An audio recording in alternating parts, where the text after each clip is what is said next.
ಆಮೇಲೆ ಏನ್ ಮಾಡ್ತೀರಾ ನೀವು? ಸರ್ಕಾರ ಯಾವ್ದು ಇರೋದು ಮುನ್ಸಿಪಾಲಿಟಿಯಲ್ಲಿ ಒಂದು ಹಿಂಗೆ ತೋರಿಸಿ. ಅಂತ ಕುತ್ಕೊಳ್ಳೋದೇನ್ರಿ? ಏನ್ ಇವತ್ತು ನೀನ್ ರಕ್ಷಣೆ ಪಟ್ಟು ಸುಮ್ಮನೆ ಹೋಗ್ಬಿಟ್ರೆ ನನ್ನ ಮನೆ ದೂರ ಆದ್ರೂ ಪರವಾಗಿಲ್ಲ, ಹೋದ್ರೂ ಪರವಾಗಿಲ್ಲ, ನಾಲ್ಕು ಪರವಾಗಿಲ್ಲ. ಇವತ್ತು ಅವಶ್ಯಕತೆ ನಾನು ನಾಳೆ ಬರ್ತೀನಿ. ನೀವು ಸರ್ಕಾರ ಈಗ ಇಲ್ಲ.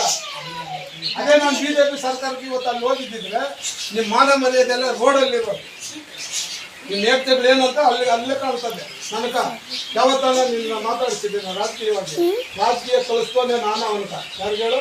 ನನ್ನ ಮಗನ ನೀರು ಕಳ್ಸಿದ್ಯಾ ತಗೊಂಡೋಗಿ ಬಿಟ್ಟಾನೆ ನಾನು ಹೋಗಯ್ಯ ಅಂತ ಕಾರ್ ಕೊಟ್ಟು ಇವನ ತಾನು ಕಳಿಸ್ಕೊಂಡು ನಾನೇ ಇವತ್ತು ನೀವು ಏನ್ ಮಾಡಿದ್ದೀರ ಅನ್ನೋದು ನಮ್ಗೆ ಇಲ್ಲಿ ಕಾಣಿಸ್ತಾ ಇದೆ. ಇಲ್ಲಿ ಬಂದು ಇದು ಅವ್ರು ಸಾಹೇಬ್ರು ಬಂದ್ಬಿಟ್ಟು ನೋಡ್ರಿ ನಾನು ಲೆಕ್ಕ ಬಂದ್ರೆ ನಾನು ಒಪ್ಪೋ ಮನುಷ್ಯ ಅಲ್ಲ. ಇಷ್ಟು ದಿವಸ ಏನ್ ಮಾಡ್ಕೊಂಡಿದ್ರು? 5 ದಿವಸ ಹೋದ್ರೆ ಹೋಗಿಲ್ಲ, ಮಾತಿನಿಂದ ಅವ್ನು ಸರಿಯಿಲ್ಲ. ಯಾಕೆ ಹೋರಾಟ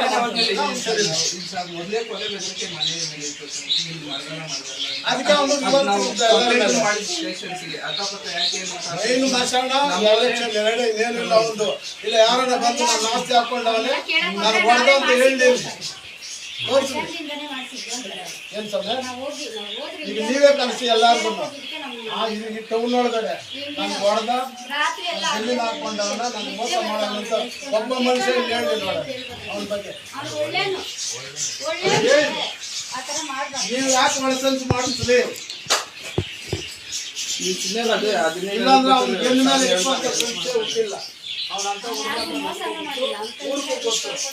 ಇವತ್ತು ನಿಮ್ ಬಂಡವಾಳ ಇಲ್ಲೇ ಬಯಲಾಗ್ತದಲ್ಲ. ಮುನ್ಸಿಪಾಲಿಟಿ ಒಳಗಡೆ ಸರ್ಕಾರ ಇದ್ಕೊಂಡೆ ನಿಮ್ ರಕ್ಷಣೆ ಏನಂತ ಎಲ್ರಿಗೂ ಪಬ್ಲಿಕ್ ಗೊತ್ತಲ್ಲ. ನಾಳೆ ಬೆಳಿಗ್ಗೆ ಹೋಗಿ ಗೊತ್ತಾಗುತ್ತೆ. ನಾಳೆ ಬೆಳಿಗ್ಗೆ ಹೋಗಿ ಅಂಧ ಪ್ರಾಣ ಕೊಂಡ್ಕೊಳ್ಳೋ ನನಗೂ ಗೊತ್ತು, ನಿಮಗೂ ಗೊತ್ತು.